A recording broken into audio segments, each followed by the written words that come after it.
Vipin sir, आज कौन सा टॉपिक पढ़ाएंगे? आइए मैम, आज हम स्टूडेंट्स को पढ़ाएंगे क्रैप साइकिल, जो कि एक बहुत ही इंपॉर्टेंट टॉपिक है from examination point of view. काफी सारे क्वेश्चन यहाँ से बनते हैं और स्टूडेंट्स को काफी कंफ्यूजन होती है। तो सबसे पहले मैं स्टूडेंट्स को न्यूमॉनिक दिखा देता हूँ, यानी ट्रिक दिखा देता हूँ। Cricket council of India appoints smart staff for main office. Cricket का मतलब सिट्रेट यानी सिट्रिक एसिड, जो कि फर्स्ट प्रोडक्ट है।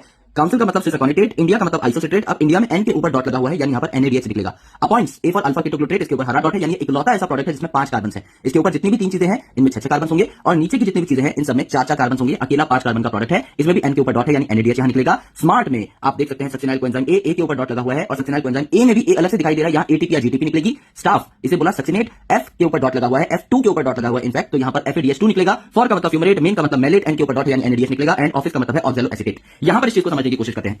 दोस्तों हमें पता है ग्लाइकोलाइसिस में ग्लूकोज जो है 6 कार्बन का एक मॉलिक्यूल है जिसके 2 टुकड़े हो जाते हैं जिन्हें पाइरुवेट कहते हैं, 3-3 कार्बन के। अब ये जो पाइरुवेट है लिंक रिएक्शन से बनाएंगे एसिटाइल कोएंजाइम जो कि 2 कार्बन के होते हैं, तो 3 कार्बन के पाइरुवेट से 1 कार्बन डाइऑक्साइड रिलीज हो गया, 2 कार्बन आपके बचे। अब इसके बीच के बॉन्ड को हमको तोड़ना है, तो 4 कार्बन का ऑक्सैलोएसिटिक एसिड एसिटाइल कोएंजाइम से मिलता है, 6 कार्बन का बना citrate, then cisaconitate, then isocitrate, यानी cricket council of India. Then आपका अपॉइंट से 5 कार्बन का है, तो यहाँ एक कार्बन आप रिलीज करा देंगे एंड यहाँ पर NADH आपका रिलीज हो जाएगा, क्योंकि इंडिया में क्या आ रहा था, N आ रहा था। अपॉइंट्स में भी N आ रहा था, तो इस लेवल पे भी NADH रिलीज हो जाएगा और ये 5 कार्बन का था, इसके बाद के सारे मॉलिक्यूल 4 कार्बन के थे, तो यहाँ भी एक CO2 आपका रिलीज होगा। सक्सिनाइल कोएंजाइम ए, यहाँ ए आ रहा था तो ATP रिलीज होगी, या फिर आप कह सकते हैं GTP रिलीज होगी। उसके बाद आपने देखा यहाँ पर स्टाफ दैट इज सक्सिनेट, तो यहाँ पर FADH2 रिलीज होगा। देन आपका फॉर मेन ऑफिस, यहाँ पर मेन में भी N का साउंड आ रहा था तो NADH रिलीज होगा। तो आपने देखा कि 3 पोजीशन पे यहाँ NADH निकले, India, appoints as well as men, 3 level पे NADH निकले, एक लेवल पे FADH2 और एक लेवल पे ATP। तो हम ATP को काउंट कर लेते हैं। भाई NADH जो है ये 3 जगह पर निकले हैं, FADH2 आपका एक जगह पर निकला है, ATP एक जगह पर। अब यहाँ पर आप देखिए कि एक जो ग्लूकोज मॉलिक्यूल है इससे 2 एसिटाइल को ए मॉलिक्यूल बनते हैं, राइट। तो ओवरऑल अगर आप देखेंगे तो इस पूरी साइकिल को हमें 2 से मल्टीप्लाई करना पड़ेगा, यानी यहाँ पर 6 NADH निकले, यहाँ पर 2 FADH2 निकले, यहाँ पर 2 ATP आपकी निकली, तो टोटल 2 ATP आपको मिल जाएंगे नेट, जो कि आप अभी यूज कर सकते हैं। 3 into 2 दैट इज 6 आपको मिल जाएंगे NADH, एक NADH से मिलती है आपको 3 ATP, तो टोटल 18 ATP आपको मिल जाएंगी। इसके अलावा एक FADH2 से आपको मिलती है 2 ATP, 2 FADH2 है तो टोटल मिल जाएंगे 4 ATP। कोई पूछे टोटल कितनी ATP बनी, तो 18 + 4 that is 22 + 2 that is 24 ATP।